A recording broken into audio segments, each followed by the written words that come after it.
அங்கே கீழே இருந்து இங்கே மேலே வந்து நம்மளுக்காக ஒரு புத்தக வெளியீட்டு விழா, அதற்கு மிகப்பெரிய தலைவர்கள், குறிப்பாக அமைப்பு பொதுச் செயலாளராக இருக்கக்கூடியவர் வரார் அப்படின்னா, வானதி அக்கா அவர்கள் சொன்ன மாதிரி இது பிஜேபி என்ற கட்சியில் மட்டுமே சாத்தியம் அப்படின்றதையும் நம்ம புரிஞ்சுக்கணும். நம்மளே என்ன சொன்ன மாதிரி ஒரு 1500 பேர் இந்த அரங்கத்தில் இருக்காங்க, வெளியே இருக்காங்கன்னா இதில் ஒருத்தர் கூட என்னுடைய குடும்பத்தை சார்ந்தவர்கள் கிடையாது. ஆனால் வந்திருக்கக்கூடியவர்கள் எல்லாமே என்னுடைய குடும்பமாக நான் பார்க்குறேன். அதுவும் இந்த கட்சியினுடைய இன்னொரு சிறப்பு. மேலே 4 அரசியல் தலைவர்கள் இருக்கும். சந்தோஷ்ஜி அவர்கள் வந்து தலைவர் இல்லை, அவர் வந்து ஒரு பீஷ்மா மாதிரி. இங்க இருக்கக்கூடிய 4 பேர்ல எங்க 4 பேர் வாழ்க்கையிலும் அவர் மிகப்பெரிய மாற்றத்தை ஏற்படுத்தியிருக்காரு. அதனால இந்த மேடையில் இருக்கக்கூடியவர்கள் எனக்கு ரொம்ப ரொம்ப நெருக்கமானவர்கள். எங்க 4 பேர் வாழ்க்கையிலும் ஒவ்வொரு அரசியல் உயர்வுக்கும் நகர்வுக்கும் அங்க பீஷ்மாவா இருக்கக்கூடிய சந்தோஷ்ஜி அவர்களுடைய பங்களிப்பு மிக மிக அதிகம் அப்படின்றது இருக்கக்கூடியவர்கள் எல்லாருக்கும் தெரியும். அதனால இந்த மேடை எனக்கு ரொம்ப ரொம்ப ஒரு சிறப்பான, வாழ்க்கையில மறக்க முடியாத ஒரு மேடையா இருக்கு அப்படின்றதையும் தெரிவிச்சுக்க விரும்புறேன். முதல்ல எனக்கு சாவர்கருடைய அறிமுகம் வந்து நான் 5ஆம் வகுப்பு படிக்கும்போது என்னுடைய பள்ளியில ஒரு பேச்சு போட்டி நடைபெற்றது பள்ளிக்கூடத்துல. அதுல வந்து சுதந்திர போராட்ட வீரர்கள் பத்தி பேசணும். என்னுடைய தாத்தா வந்து எனக்கு சாவர்கர் பத்தின ஒரு குறிப்பை எழுதி கொடுத்திருந்தார். அதுதான் என்னுடைய முதல் அறிமுகம். அந்த போட்டியில பார்த்தோம்னா எல்லாருமே நெஹ்ரு, காந்தி, தமிழகத்தை சேர்ந்த பாரதியார் இவர்கள் எல்லாத்தையும் பத்தி பேசினாங்க. அதுல சாவர்கர் அப்படின்றவரை பத்தி பேசினது நான் மட்டும்தான். என்னுடைய ஆசிரியருக்கே சாவர்கர் யாருன்னே தெரியல. என்ன பேசுறன்றது கரெக்டா தப்பான்னு தெரியல.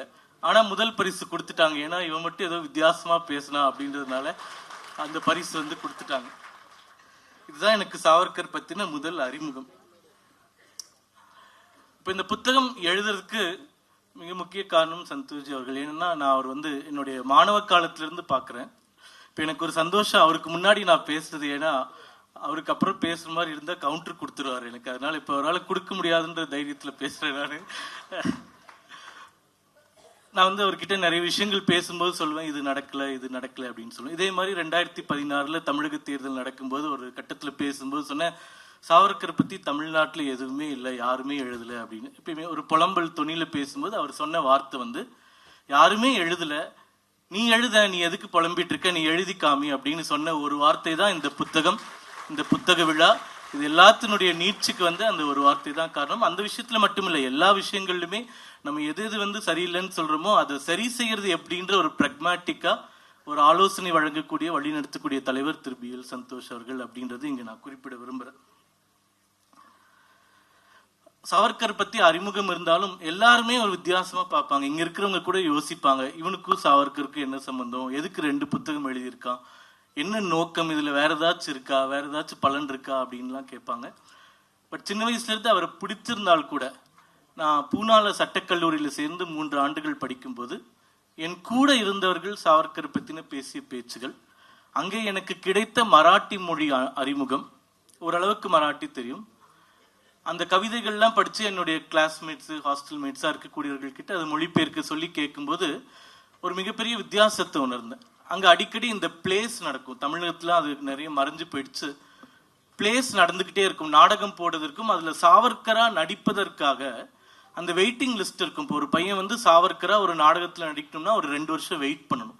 அந்த அளவுக்கு இன்னைக்கு கூட சாவர்கர் வந்து மிக மிக மிக பிரசித்தி பெற்ற ஒரு தலைவர் மகாராஷ்டிரால இன்னொரு வித்தியாசம் என்ன நான் பார்த்தேன்னா, என்னுடைய நண்பர்களாக இருக்கக்கூடிய காங்கிரஸ் கட்சியை சேர்ந்தவர்கள், தேசியவாத காங்கிரஸ், மற்ற கட்சியை சேர்ந்தவர்கள், அந்த மாநிலத்திலிருந்து இருக்கக்கூடிய ஒரு காங்கிரஸ்காரன் கூட சாவர்கரை பத்தி தப்பா நான் பார்த்த வரைக்கும் வாழ்க்கையில பேசினதே கிடையாது. ராகுல் காந்தி வேணா பேசலாம், ஆனா மகாராஷ்டிரால இருக்கிற ஒரு காங்கிரஸ்காரர் சாவர்கரை பத்தி என்னைக்குமே தப்பா பேச மாட்டார். ஏனென்றால் சாவர்கர் அங்கே வாக்கு வங்கி வைத்திருக்கக்கூடிய ஒரு தலைவரும் கூட. முக்கியமான ஒரு காரணம். இரண்டாவது, சாவர்கரை உண்மையாக மராட்டியர்கள் அவர்களுடைய மராட்டி மானுவாக, அவருடைய ஒரு பிள்ளையாக, அவருடைய ஒரு தலைவராக பார்க்கிறார்கள். அதனால யாருமே பேச மாட்டாங்க. அதனால இங்க இருந்த மாதிரி வித்தியாசமான அனுபவம் எனக்கு கிடைக்கல. அங்க போன உடனே அவரை பத்தின உண்மை மட்டுமே, அவரை பத்தின வாழ்க்கை மட்டுமே, அவரை பத்தின நல்ல கருத்துக்கள் மட்டுமே கிடைச்சதுனால இந்த புத்தகம் இது வந்தது. சாவர்கருடைய கிராண்ட் நெஃப்யூ ஒருத்தர் இருக்கார். அவர் பேர் வந்து சாத்தியகி சாவர்கர் அப்படின்னு சொல்லிட்டு, அவருக்கு வந்து ஒரு 37-38 வயது இருக்கும். இப்ப சாவர்கருடைய எல்லா எழுத்துக்களுடைய ரைட்ஸ் வைத்திருக்கக்கூடியவர் திரு சாத்தியகி சாவர்கர் அவர்கள் தான். அவர் வந்து பூனேல வசிச்சுட்டு இருக்கார், இப்பவும் அங்கதான் வசிக்கிறார். நான் மாணவராக இருக்கும்போது அங்க வசிச்சுட்டு இருந்தார். ஒரு சும்மா ஒரு அறிமுகம், நான் வந்து அவரை கான்டாக்ட் பண்ணி பார்க்கணும்னு போய் பார்த்தேன். அப்பதான் இந்த அந்தமான் சிறை அனுபவங்கள்னு எல்லாரும் சொன்னக்கூடிய அந்த புத்தகத்தினுடைய ரைட்ஸ், சாவர்கருடைய ரைட்ஸ் வந்து இன்னைக்கு அவர் வைத்திருக்கிறதுனால இது எனக்கு மொழிபெயர்ப்பதற்கு உரிமை வேண்டும் அப்படின்னு கேட்டேன். அவர் வந்து மொழிபெயர்ப்பதற்கு உரிமை கொடுத்தார். அந்த மொழிபெயர்ப்பு செய்யும் போது இன்னும் சாவர்கரை பற்றி அதிகமாக தெரிந்து கொள்ள முடிந்தது. அதனால எங்கேயோ கோயம்புத்தூர்ல பிறந்த ஒருத்தனுக்கு வந்து சாவர்கர் குடும்பத்தை சார்ந்தவர்களை போய் சந்திக்கக்கூடிய வாய்ப்பு கிடைத்ததே வந்து நான் வந்து மிகப்பெரிய வாழ்நாள் பாக்கியமா பாக்குறேன். அதை இங்க புத்தகமாகவும் அடுத்த புத்தகமாகவும் எழுதி தமிழகத்துல, குறிப்பா தமிழகத்துல யாருமே நம்ப மாட்டாங்க, சாவர்கருக்காக இவ்வளவு பெரிய கூட்டம் கூடியது இதுவே முதல் முறையாக இருக்கும். இந்த முதல் முறை கூடப்பட்டிருக்கக்கூடிய கூட்டம் வந்து தமிழகத்திலையும் ஒரு மிகப்பெரிய மாற்றத்தை கொடுப்பதற்கான ஒரு ஆரம்ப புள்ளியாகவும் இருக்கும் அப்படின்னு நான் வேண்டிக்கிறேன். இப்ப புத்தகத்தை பத்தி நிறைய பேர் நிறைய விஷயங்கள் சொல்லியிருக்கிறதுனால ஒரு 2-3 விஷயங்களோட என்னுடைய உரையை முடித்துக் கொள்கிறேன். முதல் விஷயம் என்னன்னா, சாவர்கர் வாழ்க்கையில 2 தமிழர்கள் முக்கியமான பங்காற்றினார்கள் அப்படின்னு ஜெயந்தி அம்மா பேசும்போது சொன்னாங்க. அதுல VVS ஐயர் வந்து ஒருத்தர், இன்னொருத்தர் வந்து திருமால் MPT ஆச்சாரியா அப்படின்ற ஒரு நபர். அவரை பத்தி எவ்வளவு பேருக்கு தெரியும்னு எனக்கு தெரியல. திருமால் MPT ஆச்சாரியா அப்படின்றவர் யாருன்னு பாத்தீங்கன்னா, கம்யூனிஸ்ட் கட்சியை இந்தியாவில் நிறுவிய தலைவர்களில் ஒருவர் MPT ஆச்சாரியா. ஆனால் இந்தியா ஹவுஸ்ல சாவர்கருடைய சகாவாக இருந்தவரும் MPT ஆச்சாரியா தான், VVS ஐயர், 2 பேருமே. இப்ப சாவர்கர் பத்தி என்ன பேச சொன்னீங்கன்னா ஒரு 2 மணி நேரம் பிறந்ததுல இருந்து இறந்தது வரைக்கும் பேசலாம். பட் குறிப்பிட்ட பாகங்கள் நான் சொல்ல விரும்புறது, மிகப்பெரிய திட்டத்தை வைத்திருந்தார். 1910 அவர் சிறைக்கு செல்லும் போது காந்தி அவர்களோ நேரு அவர்களோ விடுதலை போராட்ட களத்திலே கிடையாது.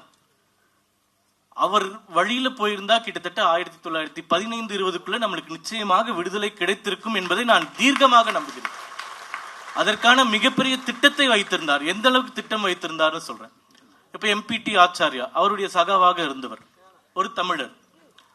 அவர் போய் பார்க்கிறாரு, அவர் எழுதுறாரு சாவர்கர் அவரே VVS ஐயரையும் MPT ஆச்சாரியாவும் நான் முதல்ல பார்க்கும்போது அவர்களுடைய தோற்றம் எப்படி இருந்தது முதற்கொண்டு அவர் டாக்குமெண்ட் பண்றார். சாவர்கர் சமிதியில் அது எல்லாமே டாக்குமெண்ட் பண்ணி வைத்திருக்கிறார்கள். இப்ப MPT ஆச்சாரியாவும் இன்னும் 2 போராளிகளையும் சாவர்கர் எங்கே அனுப்புகிறார் என்றால், ஸ்பெயினுக்கும் மொரோக்கோவுக்கும் நடக்கக்கூடிய யுத்த களத்திற்கு அனுப்புகிறார். இவங்க 2 பேர் தமிழ்நாட்டிலிருந்து போன ஒருத்தரை ஸ்பெயின்ல நடக்கக்கூடிய வாருக்காக அனுப்புறார். எதற்கு அனுப்புகிறார் என்றால், அந்த யுத்தத்தில் நடக்கக்கூடிய யுத்த டெக்னிக்ஸ், அந்த விஷயங்கள்லாம் கத்துட்டு வாங்க, பாம் தயாரிப்பது எப்படின்னு கத்துட்டு வாங்க அப்படின்னு சொல்லிட்டு அனுப்புகிறார். அவங்க போயிட்டு 8 மாத காலம் அந்த போர்க்களத்துல இருந்து அந்த போர் தந்திரங்களை, போர் யுத்தங்களை, குண்டுகள் தயாரிப்பது எப்படி அப்படின்றதெல்லாம் கத்துக்கிட்டு 8 மாசம் அங்க இருந்துட்டு அப்புறமா லண்டனுக்கு வந்து சாவர்கர் கிட்ட ஒரு நீண்ட அறிக்கையை கொடுக்கிறார்கள். பாம் தயாரிப்பது எப்படி, யுத்தம் செய்வது எப்படி, எதிரிகளை வீழ்த்துவது எப்படி அப்படின்னு சொல்லிட்டு. அதே மாதிரி நான் பூனேல படிச்சுட்டு இருக்கும்போது ILS லா ஸ்கூல்னு ஒரு இந்தியாவிலேயே பிரசித்தி பெற்ற பள்ளிக்கூடம், என்னுடைய கல்லூரி சட்டக்கல்லூரி. அந்த சட்டக்கல்லூரிக்கு அடுத்த ரோடு பேர் பாத்தீங்கன்னா SB ரோடுன்னு சொல்லுவாங்க, சேனாபதி பாப்பட் ரோடு அப்படின்றது. சேனாபதி பாப்பட் யாருன்னு பாத்தீங்கன்னா, அவரும் சாவர்கருடைய அந்த இந்தியா ஹவுஸ்ல இருந்த ஒரு தலைவர், பிற்காலத்தில் தலைவராக வந்தவர். இப்ப MPT ஆச்சாரியா எப்படி கம்யூனிஸ்ட்ல மிகப்பெரிய தலைவரா வந்தாரோ, பாப்பட் காங்கிரஸ்ல பெரிய தலைவரா வந்தார். இந்த மாதிரி இந்தியா முழுக்க பல்வேறு கட்சிகள்ல பிற்காலங்கள்ல மிகப்பெரிய தலைவர்களா வந்தவர்கள், சாவர்கரிடம் பாடம் கற்றவர்கள், சாவர்கரிடம் ஒரு ஜூனியராக இருந்து விடுதலை போராட்டத்திற்கு எப்படி பங்கு பெற வேண்டும் என்று சொல்வார்கள். இந்த விஷயங்கள் யாருக்குமே தெரியறதுக்கு வாய்ப்பில்லை என்றால், அனைத்துமே எல்லாரும் சொன்ன மாதிரி மறைக்கப்பட்டு வந்திருக்கின்றன. இப்போ VVS ஐயர் குறித்தும் நீங்க பேசினா, VVS ஐயர் குறித்து இங்க நம்மளுக்கு எல்லாமே தெரியுமானால், VVS ஐயர் அவர்கள் சாவர்கருடைய ஒரு மிகப்பெரிய தளபதியாக இருந்தார் அப்படின்றது தான் வரலாறு. அந்த வரலாறு கூட தமிழகத்துல VVS ஐயரை பத்தி பேசும்போது மறைக்கப்பட்டிருக்கும், மற்ற விஷயங்கள் எல்லாம் சொல்லப்படும். இப்ப எப்படி RSS ஒரு காலத்துல வந்து காந்தி அவர்களுடைய கொலைக்காக பேன் செய்யப்படும் போது குருஜி கோல்வல்கர் அவர்கள் வந்து TR வெங்கட்ரமண சாஸ்திரி அப்படின்னு ஒரு அட்வொகேட் அவர்களை கூப்பிட்டு தான் RSS கான்ஸ்டிடியூஷனையும் எழுத வைத்தார். அது பிற்காலத்தில் அப்ரூவ் செய்யப்பட்டது. ஆகையால் RSS இயக்கமாகட்டும், சாவர்கர் ஆகட்டும், அவர்களுடைய வாழ்க்கையில் மிகப்பெரிய பங்காற்றியவர்கள் தமிழர்கள். ஆனால் அது வெளி உலகிற்கு தெரியாம இருக்கிறது. ஆகையால் இந்த புத்தகங்கள் எல்லாம் அவருக்கு தமிழ்நாடு கூடயும் கனெக்ஷன் இருந்ததுனால நிச்சயமா வெளிக்கொண்டு வேண்டும் அப்படின்ற ஒரு வேட்கை தான் இந்த புத்தகங்கள் வெளிவந்திருக்கிறதுக்கான மிக முக்கிய காரணம். இப்போ 2 அவதூறு பிரச்சாரங்கள் பத்தி நான் சொல்றேன். நிறைய அவதூறு பிரச்சாரங்கள் சாவர்கர் பத்தி இருக்கு.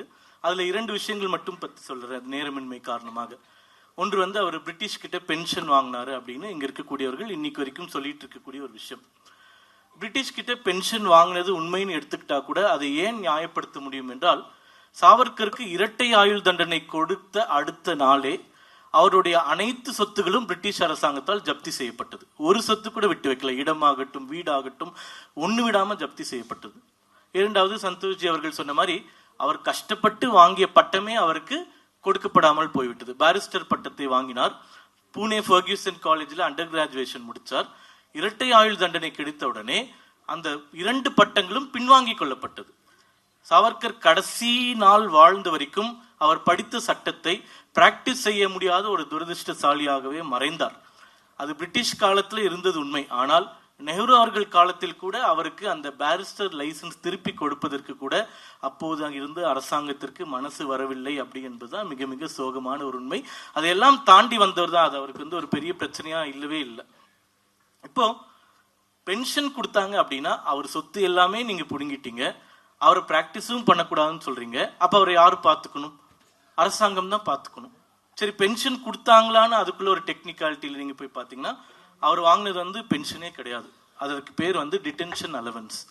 டிடென்ஷன் அலவன்ஸ்ன்றது காந்தியிலிருந்து மற்ற எல்லா சுதந்திர தலைவர்கள்ல இருந்து இப்ப இருக்கக்கூடியவர்கள் வரைக்கும், அண்ணனுக்கு இன்னும் நல்லா தெரியும், அண்ணாமலைக்கு ஐபிஎஸ்ல இருந்ததுனால, ஒருவர் சிறையில போகும்போது அவருக்கு அவருடைய வாழ்வாதாரம் பாதிக்கப்படுகிறதுனால அதற்கு ஏற்றபடி பிக்ஸ் பண்ணக்கூடியதுதான் டிடென்ஷன் அலவன்ஸ்.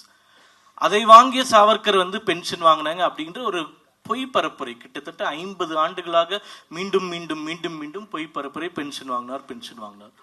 பென்ஷன் வாங்கினதுக்கு காரணம் அவர் எல்லாத்தையும் நீங்க எடுத்துட்டீங்க. இரண்டாவது, அது பென்ஷனே கிடையாது. That is called detention allowance. இதே போல மன்னிப்பு கடிதம் மீண்டும் மீண்டும் சொல்லக்கூடியது.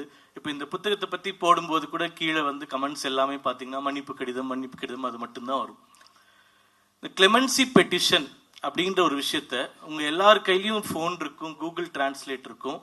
இந்த கிளெமென்சி பெட்டிஷன் அப்படின்றத கூகுள் டிரான்ஸ்லேட்ல நீங்க டைப் பண்ணீங்கன்னா உடனடியாக அதோடைய டிரான்ஸ்லேஷன் வரும், கருணை மனு அப்படின்னு சொல்லிட்டு.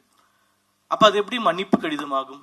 Clemency petition is not an apology letter, it's a clemency petition.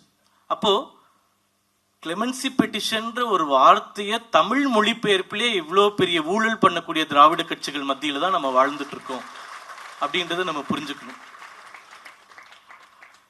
இப்போ இதே கிளெமென்சி பெட்டிஷன் எவ்வளவு பேர் கொடுத்திருக்காங்க? கம்யூனிஸ்ட் கட்சியை இந்தியாவில் நிறுவிய the founder of communist party is Dange. Dange has also given a clemency petition. இங்க இருக்கக்கூடியவர்கள் கோலால ஸ்ரீனிவாஸ் அவர்கள் பேசியது போல நெஹ்ரு அவர்கள் சிறையில் இருந்ததால் அவர் சார்பாக கிளெமென்சி பெட்டிஷனை மோதிலால் நேரு அவர்கள் கொடுத்தார். அதனால இந்த மன்னிப்பு கடிதம், இந்த கருணை மனு, நான் மீண்டும் மீண்டும் பல விவாதங்கள்ல கேட்டிருக்கேன். ராஜீவ் காந்தியை கொலை செய்தவர்கள் விடுதலை செய்யப்பட்டார்கள். அவங்க வந்து பிரசிடென்ட் கிட்ட எல்லார்கிட்டையும் லெட்டர்ஸ் எழுதிட்டே இருந்தாங்க. ஆனா அவங்க சப்மிட் பண்ணதும் கிளெமென்சி பெட்டிஷன் தான். சாவர்கர் எழுதிய கிளெமென்சி பெட்டிஷனை மன்னிப்பு கடிதம் என்று சொன்ன ஒரு ஊடகத்திற்கு கூட இவர்கள் எழுதிய கிளெமென்சி பெட்டிஷனை மன்னிப்பு கடிதம் என்று சொல்வதற்கு திராணி இல்லை தமிழகத்தில் அப்படின்றத நம்ம புரிஞ்சுக்கணும். அவங்க எழுதும்போது கருணை மனு, இவர் எழுதும்போது மன்னிப்பு கடிதம். இவ்வளவுதான் சரித்திரம் நம் கண் முன்னாடி திரிக்கப்பட்டு கொண்டே இருக்கின்றது. ஒரு விஷயம் இல்லை, எல்லா விஷயத்தையும் எடுத்தீங்கன்னா பூதாகரமாக அந்த கருத்து திணிப்பு, கருத்து திரிப்பு தொடர்ந்து நடந்துகிட்டே தான் இருக்கு. நிச்சயமா அதையும் ஒரு காலம் நம்ம மாத்ததான் போறோம். இருந்தாலும் இதெல்லாம் நம்மளுடைய எஃபர்ட்ஸ், இவர்கள் சொன்னக்கூடிய பொய்களை சொல்வதற்கு. இறுதியா ஒண்ணு, நரேந்திர மோடி அவர்கள் இந்த சாவர்கர் அவர்களுடைய வாழ்க்கை வந்து மிக அதிகமாக படித்த ஒருவனாக சொல்கிறேன். சாவர்கர் அவருடைய எண்ணங்களை நிறைவேற்றியதில் நரேந்திர மோடி அவர்களுக்கு மிகப்பெரிய பங்கு இருக்கின்றது.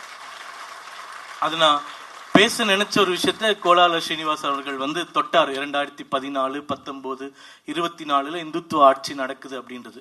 அது அவ்வளவு எளிதாக கடந்து கொள்ளக்கூடிய விஷயம் கிடையாது. மிக நுட்பமாக பார்த்தீர்கள் என்றால் சாவர்கர் ஒரு நாத்திகவாதியாக இருந்தார். ஆனால் ஹிந்து யுனைட்டி, இந்துக்கள் எப்போதும் ஒற்றுமையாக இருக்க வேண்டும், அது மட்டும்தான் அவருடைய தாரக மந்திரம். சாவர்கர் எதற்காக வாழ்ந்தார், எதற்காக மடிந்தார் அப்படின்னு பாத்தீங்கன்னா இந்துக்கள் ஒற்றுமையாக இருக்க வேண்டும், இவ்வளவுதான். ஆனா சாவர்கரே சொல்றாரு, இந்துக்களை ஒற்றுமைப்படுத்தவே முடியாது. என்னோட எக்ஸ்பீரியன்ஸ்ல நான் 60 ஆண்டு காலம் பார்த்ததுல இந்துக்களை ஒற்றுமைப்படுத்தவே முடியாதுன்னு ஒரு காலகட்டத்தில் அவருடைய கோல்ல இருந்தே அவர் பின்வாங்குற அளவுக்கு நம்பிக்கை இழக்கிறார் இந்து சமுதாயத்தின் மேலே. ஏன்னா அவ்வளோ வேற்றுமைகள், அவ்வளோ பிரச்சனைகள், ஒரு சமுதாயமாக நாம் ஒன்றிடவே மாட்டேங்கிறோன்றது மிகப்பெரிய அவருடைய ஏக்கம். அவர் இறந்ததற்கு ஒரு முக்கியமான காரணம் இது நடக்கவே நடக்காதுன்ற கவலையில தான். ஆனா மேல இருந்து பார்த்துட்டு இருக்கக்கூடியவர் 2014ஆம் ஆண்டு மிக மிக சந்தோஷப்பட்டிருப்பார். ஏனென்றால் எல்லா செஃபாலஜிஸ்டும் சொல்லக்கூடிய ஒரு விஷயம் என்னவென்றால், இந்தியாவில் முதல் முறையாக இந்துக்கள் அனைவரும் ஒன்று சேர்ந்து நரேந்திர மோடி பிரதமராக வேண்டும் என்று வாக்களித்தார்கள்.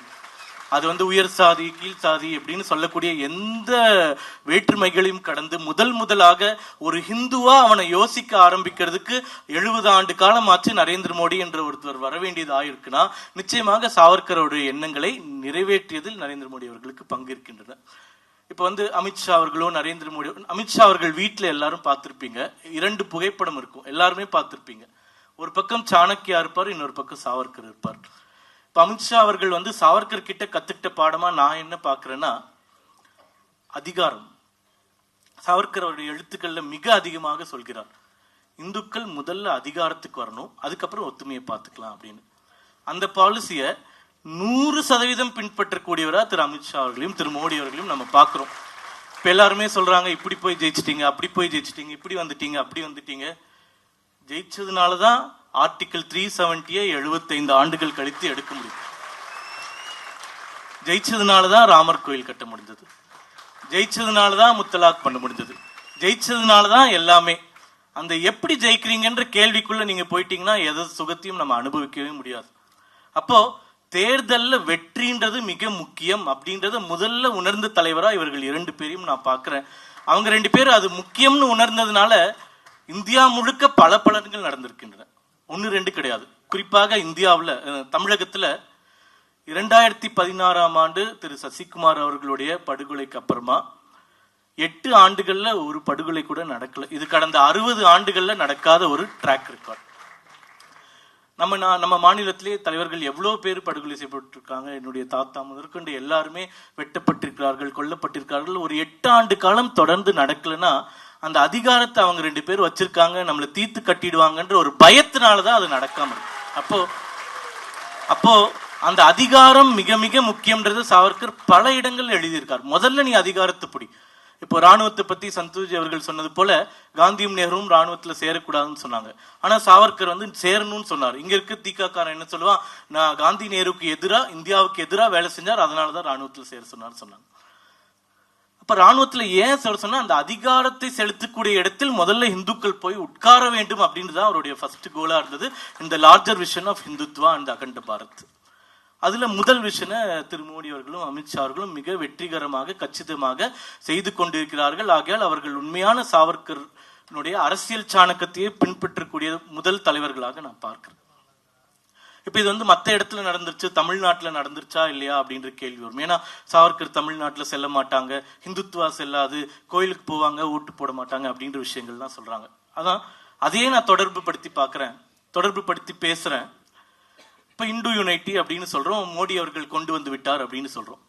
தமிழகத்துல அது நடந்துருச்சா நடக்கலையா அப்படின்னு நீங்க கேட்டீங்கன்னா தேர்தல் முடிவுகளின் அடிப்படையில் பாத்தீங்கன்னா வேணா நடக்காம இருந்திருக்கலாம். ஆனா சமீபத்துல நடந்த தேர்தல்ல முதல் முறையாக நம்மளுடைய கூட்டணி தலைமை ஏற்று 18% வாக்குகளை வாங்கி இருக்கிறோம் என்றால் அங்க 2014 நடந்த ஒரு விஷயம் இங்கேயும் நடக்க ஆரம்பிச்சிருச்சு அப்படின்றது நம்ம எடுத்துக்கலாம்.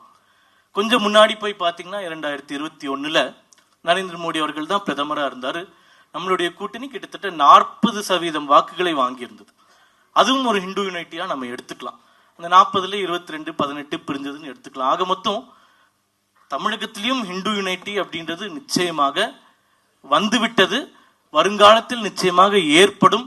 அது ஏற்படும் போது சாவர்கர் கண்ட கனவு நிச்சயமாக நினைவாகும் அப்படின்றத நம்ம புரிஞ்சுக்கலாம். அதனால சந்தோஷ்ஜி அவர்கள் சொன்ன மாதிரி அவர் ஒரு தீர்க்கதரிசி தான். சைனா 1962 நம்ம அட்டாக் பண்றாங்க. ஆனா 1944 எழுதுறாரு, நெஹ்ரு பிரதமரான உடனே 1948 மீண்டும் நெஹ்ருக்கு எழுதுகிறார், சைனாவை நம்பாதீங்க, அவன் முதுகுல குத்துவான் அப்படின்னு சொல்லிட்டு. இவர் சொன்னது 16 வருஷத்துல நடந்தது. ஆனா நேரு அவர்கள் மண்டைக்கு மட்டும் உரைக்கவே இல்லை அப்படின்றதுதான் வரலாறு. இதே போன்ற மற்ற எல்லா விஷயங்களிலும், பிரிவினை ஆகட்டும், பாகிஸ்தான் ஆகட்டும், பங்களாதேஷ் ஆகட்டும், இந்த எல்லா விஷயங்களையும் சாவர்கர் அவர்கள் 100 ஆண்டுகளுக்கு முன்பு, 110 ஆண்டுகளுக்கு முன்பு, 120 ஆண்டுகளுக்கு முன்பு என்னென்ன விஷயத்தெல்லாம் பார்த்து பயப்பட்டாரோ அது எல்லாமே இப்ப நடந்துட்டு இருக்கு. எந்தெந்த விஷயங்கள்லாம் தப்பா நடக்கும்னு சொன்னாரோ அது எல்லாமே நடந்துட்டு இருக்கு. எந்தெந்த விஷயங்கள் பண்ணா இதை மாற்ற முடியும்னு சொன்னாரோ அதை யாருமே பண்றதுக்கு இல்லாம போனதுதான் நம்மளுடைய துரதிருஷ்டம். பாண்டியண்ணா சொன்ன மாதிரி அவர் பின்னாடியே இருந்து இயங்குவார். அவர் முன்னிலைப்படுத்தவே விரும்பவில்லை. அவர் ஒரு அரசியல்வாதியாகவே அவரை நினைக்கவில்லை. அவர் வந்து ஒரு இந்துக்களின் தலைவராக மட்டும்தான் பார்த்தாரே தவிர ஒரு அரசியல்வாதியா அவர் பார்த்துதான் நிச்சயமா மிகப்பெரிய உயரங்களை அடைந்திருக்கலாம், மிகப்பெரிய வெற்றிகளை பெற்றிருக்கலாம், மிகப்பெரிய மாற்றத்தை கூட ஏற்படுத்தியிருக்கலாம். ஆனால் அவர் விரும்பவே இல்லை அப்படின்றதுதான் உண்மை. இருந்தாலும் இன்னைக்கு வரைக்கும் அவர் கொண்டாடப்படுகிறார். அவர் வந்து உயிரில எழுதுறார், நான் இறந்த உடனே என்னுடைய பிணத்தை அந்த சுடுகாட்டுல போய் எரிக்கிறதோடு முடிச்சிடணும், ஒருத்தர் கூட எனக்கு இரங்கல் சொல்வதற்கு வரக்கூடாது, நம்மளுடைய நோக்கம் முடிவடைகிற வரைக்கும் எனக்கு அது தேவையில்லை அப்படின்னு எழுதுறார். ஆனா அதை மீறி பம்பாயில் 1966ஆம் ஆண்டு 5 லட்சம் பேர் அவருடைய இறுதி ஊர்வலத்துல அவருடைய ஃபியூனரல்ல கலந்துக்கிட்டாங்கன்னா எவ்வளவு பெரிய தாக்கத்தை, இன்னைக்கு 5 லட்சம் பேர் கூட்டுறது எவ்வளவு கஷ்டம்னு நம்மளுக்கு தெரியும். ஆனால் 1966 அவ்வளவு அடக்குமுறைகள் இருந்து, அவ்வளவு பிரச்சனைகள் இருந்து அவருக்கு வந்து 5 லட்சம் பேர் அன்று கூடினார்கள் இறுதி ஊர்வலத்தினா இதோட ஒரு மிகப்பெரிய தலைவர் இருக்கிறதுக்கு வாய்ப்பு கிடையாது. இறுதியாக இங்க எல்லாரும் பேசக்கூடிய விஷயங்கள், சாவர்கர் வந்து காந்தி அவர்கள் படுகொலையில இம்ப்ளிகேட் பண்ணப்பட்டாங்க, ரிலீஸ் செய்யப்பட்டாங்கன்னு சந்தோஷ் அவர்கள் சொன்னார். ஒரே ஒரு விஷயம் மட்டும் அந்த விஷயத்துல, இன்னைக்கு வந்து திமுக ஆட்சியில் இருக்காங்கன்னு உதாரணமா நம்ம வைத்துக்கலாம். ஒருவேளை அவர்கள் கட்சியில் இருக்கக்கூடிய பெரிய தலைவர்களுக்கு ஏதாச்சும் ஒரு அசம்பாவிதம் நடந்து விட்டால் திமுகன்ற கட்சி சும்மா இருக்குமா? இருக்க மாட்டாங்க. யார் அதை செஞ்சாங்களோ அவங்களை கொண்டு வந்து தூக்கில போடுற வரைக்கும் அவங்களுடைய ஆன்மா வந்து சாந்தியை அடையாது. அதே போல 1948 காந்தியார் அவர்கள் படுகொலை நடந்த உடனே ஒருவேளை சாவர்கருக்கு ஒரு இம்மி அளவு கூட தொடர்பு இருந்தால் நிச்சயமாக அவர் இம்ப்ளிகேட் செய்யப்பட்டு தூக்கு தண்டனை கொடுக்கப்பட்டிருக்கும். ஆனால் சகல அதிகாரங்களையும் வைத்திருந்த காங்கிரஸ் கட்சியால் அதை செய்யவே முடியவில்லை என்றால் நிச்சயமாக அதுல அவருக்கு எந்த ரோலுமே இல்லை அப்படின்றதான் நம்மளுடைய கன்க்ளூஷன். காந்தி அவர்களுடைய கொலையை விசாரிப்பதற்காக IAS ஆத்மச்சரன் அவர்கள் தலைமையில ஒரு ஸ்பெஷல் கோர்ட் நியமிக்கப்பட்டது. அந்த கோர்ட் வந்து மே 27, 1948 விசாரணையை ஆரம்பிச்சது. டிசம்பர் 1 30 வரைக்கும் 1948 பிரதிவாதங்கள் எல்லாமே முடிந்து ஜனவரி 10, 1949 தீர்ப்பு வருது. இந்த கொலைக்கும் சாவர்கருக்குமோ RSSக்குமோ எந்த தொடர்புமே இல்லை அப்படின்ற ஒரு தீர்ப்பு வருது. தீர்ப்பு எங்கிருந்து வருது? நெஹ்ரு அவர்கள் அமைத்த ஸ்பெஷல் கோர்ட்ல அவர் அமைத்த ஜஸ்டிஸ் கொடுத்தக்கூடிய தீர்ப்பு. அது வந்து அவங்களுக்கு திருப்தி இல்லை, உடனே அப்பீலுக்கு போறாங்க. அப்ப வந்து டெல்லி ஹைகோர்ட் கிடையாது, பஞ்சாப் தான் டெல்லிக்கும் சேர்த்து இருந்தது. பஞ்சாப் ஹைகோர்ட்ல அப்பீலுக்கு போறாங்க. காந்தி கொலையில RSSம் சாவர்கரும் விடுவிக்கப்பட்டதை எதிர்த்து. அந்த பஞ்சாப் ஹைகோர்ட்ல 3 பேர் ஜட்ஜ் பெஞ்ச்ல இந்த அப்பீல் வருது. அவர்களும் முழுவதுமாக விசாரித்து விட்டு சாவர்கருக்கும் RSS இயக்கத்திற்கும் காந்தி அவர்கள் கொலையில எந்த சம்பந்தமும் இல்லைன்னு தீர்ப்பே வழங்கியிருக்காங்க. தீர்ப்பு நகல் கூட இப்ப நம்ம கிட்ட இருக்கு. நம்ம கேட்கக்கூடியது ஒரே ஒரு கேள்விதான். 2 கோர்ட்ல சாவர்கரும் RSSம் ரிலீஸ் செய்யப்பட்டும் அப்போது இருந்த நெஹ்ரு, அப்போது இருந்த காங்கிரஸ் அரசாங்கம் எதனால உச்ச நீதிமன்றத்திற்கு அப்பீல் செய்யவில்லை அப்படின்றது. ஏன் அப்பீல் செய்யவில்லை என்றால், உச்ச நீதிமன்றத்துக்கு அப்பீல் செய்திருந்தால் கூட நிச்சயமாக அவர்கள் தோற்று இருப்பார்கள். ஆனால் அது ஒரு எண்ட் கேமா இருக்கும். ராமர் கோயில் கட்டுவதற்கு உச்ச நீதிமன்றம் தீர்ப்பு கொடுத்து விட்டுதான் அந்த சப்ஜெக்ட் முடிஞ்சிருச்சு. எந்த வேறுபாடுகள் இருந்தாலும் இந்தியாவினுடைய சட்டத்தின் பொறுத்தவரை அது இறுதி, அவ்வளவுதான். அப்போ காந்தி கொலையில சாவர்கரும் RSSக்கும் ஒரு நீங்கா பழி கொடுத்துட்டே இருக்கணும்ன்ற அப்படி ஒரு குரோதமான ஒரு மோசமான எண்ணத்தினால சுப்ரீம் கோர்ட்டுக்கு ஒரு அப்பீலுக்கு கூட போகாம அதை அப்படியே பர்னிங்காவே வச்சிருக்கணும். இன்னும் 100 ஆண்டுகள் போனாலும் அது அப்பீல் போகல, அதனால அப்பீல் போயிருந்தா ஜெயிச்சிருப்போம் அப்படின்ற ஒரு கருத்துருவாக்கத்தை ஏற்படுத்துவதற்காக கோழைகள் செய்த சம்பவம் தான் இந்த கொலையில வந்து சாவர்கர் அவர்களையும் RSS இயக்கத்தையும் தொடர்பு படுத்தினது. அதனால அவர் சொன்ன மாதிரி, சந்தோஷ் அவர் சொன்ன மாதிரி அரெஸ்ட் பண்ணாங்க. அதுக்கப்புறம் என்ன ஆச்சு? இது வரைக்கும் எந்த தமிழ் ஊடகமும் சொன்னதில்லை, எந்த திமுக காரனும் சொன்னதில்லை. காந்தி கொலையில சாவர்கர் அரெஸ்ட் பண்ணப்பட்டார். ஆனால் நேரு அமைத்த நீதிமன்றங்கள், 2 நீதிமன்றங்கள் அதே சாவர்கர் விடுவிக்கப்பட்டார்னு யாருமே இன்னைக்கு வரைக்கும் சொல்லி நம்ம காதிலே கேட்டிருக்க மாட்டோம். நானும் அதான் உண்மை. இது போன்ற பல உண்மைகள், பல முக்கியமான விஷயங்கள், இது எல்லாமே இந்த புத்தகத்துல கொடுப்பதற்கு முயற்சி செஞ்சிருக்கேன். இந்த இவ்வளோ பெரிய கூட்டம் நடப்பது இன்னுமே என்னால் நம்ப முடியல. கனவான்னு யோசிக்கக்கூடிய அளவுக்கு ஒரு மிகப்பெரிய ஒரு திருப்தியையும் மகிழ்ச்சியும் சந்தோஷத்தையும் எனக்கு கொடுத்துருக்கு. இது நான் எழுதக்கூடிய 7வது புத்தகம். கடந்த 6 புத்தகங்கள் எழுதும் போதும் இவ்வளோ பெரிய மேடை எனக்கு கிடைக்கல. ஒரு சின்ன அளவில் அந்த புத்தக வெளியீட்டு விழா நடக்கக்கூடிய ஒரு சூழ்நிலை. 2 புத்தகங்கள் கொரோனா காலகட்டத்தில் வந்ததுனால ஒரு சின்ன நிகழ்வாகவே முடிந்து விட்டது. என்னுடைய வாழ்க்கையில நடைபெறக்கூடிய ஒரு பிரம்மாண்டமான ஒரு புத்தக வெளியீட்டு விழா. அது சாவர்கர் அவர்களுக்காக நடைபெற்று இருக்கிறது அப்படின்றது மிக்க மகிழ்ச்சி. அது நம்மளுடைய குருவாக கருதக்கூடிய திரு BL சந்தோஷ்ஜி அவர்கள் வெளியிட்டிருக்கிறார் அப்படின்றது இன்னொரு மிகப்பெரிய மகிழ்ச்சி. அது மிகப்பெரிய திருப்தியை கொடுக்கின்றது. இந்த நாள் மிக மிக திருப்திகரமான இனிமையான ஒரு சந்தோஷமான நாளாக எனக்கு அமைத்து கொடுத்த இந்த அரங்கத்தில் இருக்கக்கூடிய அனைவருக்கும் என்னுடைய மனமார்ந்த நன்றியை தெரிவித்துக் கொள்கிறேன். இந்த நிகழ்ச்சி ஏற்பாடு பண்ணலான்னு சொன்ன உடனே KT ராகவன் அவர்கள் கிட்ட கேட்டேன். இதுக்கு இன்னும் ஒரே ஒரு சின்ன ஹிஸ்டரி இருக்கு. என்னவென்றால், இதே நிகழ்வு கடந்த வருடம் ஜூலை மாதம் முதல் வாரத்தில் நடத்துவதற்கு ஏற்பாடு செய்யப்பட்டிருந்தது. அந்த நிகழ்ச்சிக்கு வாணி மஹால் புக் பண்ற வரைக்கும் போயும் இதே BL சந்தோஷ்ஜி அவர்கள் தான் வர வேண்டும் என்பது உறுதியாகி இருந்த நிலைமையில தான் ஜூன் 16ஆம் தேதி என்னை திமுகவினர் வீடு புகுந்து நடுராத்திரில கைது செஞ்சுட்டு போனாங்க. அந்த கைது செய்த அன்னைக்கு தான் இந்த புத்தகங்கள் எல்லாமே பதிப்பு செய்யப்பட்டு என் வீட்டில் புத்தகத்தை இறக்கிட்டு இருந்தோம். இந்த புத்தகத்தில் பார்த்தீங்கன்னா எல்லாருமே பேசும்போது டாக்டர் SG சூர்யான்னு சொன்னாங்க. ஆனால் இந்த புத்தகத்தில் டாக்டர் இருக்காது. ஏன்னா நான் டாக்டரேட் பட்டம் வாங்குவதற்கு முன்பு பப்ளிஷ் செய்யப்பட்ட புத்தகம் அது, 2 ஆண்டுகளுக்கு முன்பு.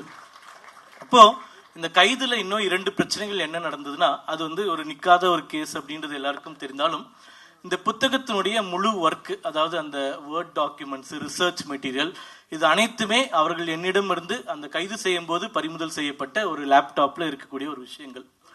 அந்த லேப்டாப் இன்னைக்கு வரைக்கும் எனக்கு கிடைக்கவே இல்லை. அதனால இந்த புக்கு பத்தின ரெஃபரன்ஸ் மெட்டீரியல்ஸ் நான் எழுதுனது பத்தி எனக்கே எதுவுமே கிடையாது. இந்த புத்தகம் மட்டும்தான் என்கிட்ட இருக்கு. இதனுடைய PDF ஃபைல் இருக்கு, அவ்வளவுதான். அதே போல என்னுடைய கைது நடப்பதற்கு ஒரு வாரம் கழித்து, அதாவது 16ஆம் தேதி நான் கைது செய்யப்படுறேன். 23ஆம் தேதி என்னுடைய முனைவர் பட்டத்திற்கான வைவா தேதி ஃபிக்ஸ் ஆயிருந்தது வேல்ஸ் பல்கலைக்கழகத்துல. இப்போ அரெஸ்ட் பண்ணதுனால வைவா தள்ளி போயிடுச்சு. வைவா தள்ளி போனோடனே பெயில் கிடைச்சி வெளியே வந்தோடனே நீதிமன்றத்தில் நான் சமர்ப்பிக்கிறேன். என்னுடைய லேப்டாப் எனக்கு வேணும். ஏனென்றால் என்னுடைய முனைவர் பட்டத்திற்கான அனைத்து ஃபைல்ஸும் இந்த லேப்டாப்ல தான் இருக்கு. அது நீங்க கொடுத்தாதான் நான் PhD அப்பியர் ஆக முடியும் அப்படின்னு சொல்றேன்.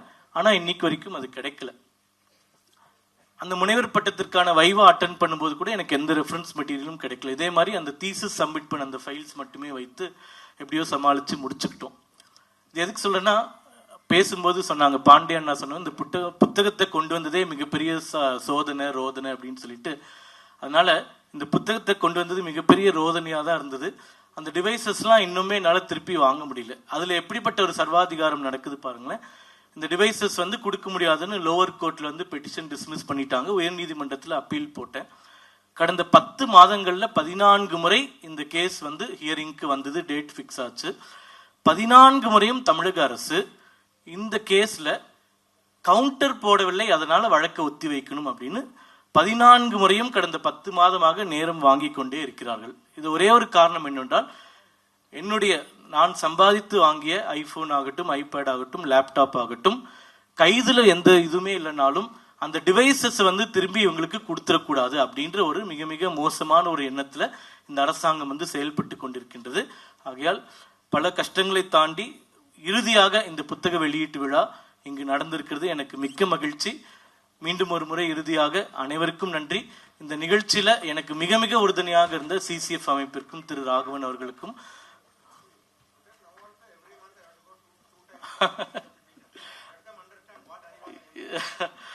அதாவது இந்த 2 வழக்குகள்ல டிவைசஸ் தான் எனக்கு கொடுக்கலன்னா பரவாயில்ல. இன்னொரு வழக்கு என்ன போட்டாங்கன்னா, சிதம்பரம் கோயில் தீட்சிதர்கள் இருக்காங்க, அவர்கள் கிட்ட காவல்துறையும் அறநிலைத்துறை அதிகாரிகளும் மிக மோசமாக நடந்துக்கிட்டாங்க. இப்போ தி கம்யூன் அப்படின்ற ஒரு பத்திரிகையை நானும் இங்க இருக்கக்கூடிய கௌஷிக் 2 பேரும் நடத்திட்டு இருக்கோம், இங்கிலீஷ் மேகசின். அதுல அந்த தீட்சிதர்கள் சொன்ன பிரஸ் கான்ஃபரன்ஸை வெர்பாட்டும் அப்படியே பப்ளிஷ் பண்ணும். சிதம்பரம் தீட்சிதர்கள் இப்படிப்பட்ட குற்றச்சாட்டுகளை வைக்கிறார்கள்னு ஆங்கிலத்தில் ஒரு ஆர்டிக்கிள். அதை பப்ளிஷ் பண்ணதுக்கு உடனே அதுக்கு ஒரு கேஸ் போட்டு, அதுக்கு FIR போட்டு, அதுக்கு முதல் கேஸ்லயாச்சு பெயில் கிடைச்சிருச்சு, அன்கண்டிஷனல் பெயில். இந்த கேஸ் 18 மாசமா நடக்குது. எனக்கு பெயில் கண்டிஷன் கூட இன்னும் வெய்வ் ஆஃப் ஆகல. 2 மாதங்கள் முன்னாடி வரைக்கும் வாரத்திற்கு 2 முறை சிதம்பரத்துல பெயில் கையெழுத்து போடுவதற்கு மட்டும் போயிட்டு வந்துட்டு இருந்தேன். இப்போ கொஞ்சம் கருணை காட்டி மாசத்துக்கு 2 தடவை வந்தா போதும் அப்படின்னு சொல்லியிருக்காங்க. அதனால சந்தோஷ்ஜி அதை சொன்னார். சிசிஎஃப் அமைப்பில் மேடையில் இருக்கக்கூடியவர்கள், கீழே இருக்கக்கூடிய அனைவருக்கும் இறுதியாக என்னுடன் கூட இருந்து எனக்கு இந்த நிகழ்வில் மட்டுமில்லை, என்னுடைய அரசியல் வாழ்க்கையில் ஃபுல்லாக மிகப்பெரிய உதவிகளை செய்து கொண்டிருக்கக்கூடிய என்னுடைய தம்பிகள் இங்கே நிறைய பேர் இருக்காங்க, வெளியே நிறைய பேர் இருப்பாங்க, டிஷர்ட் போட்டிருப்பாங்க.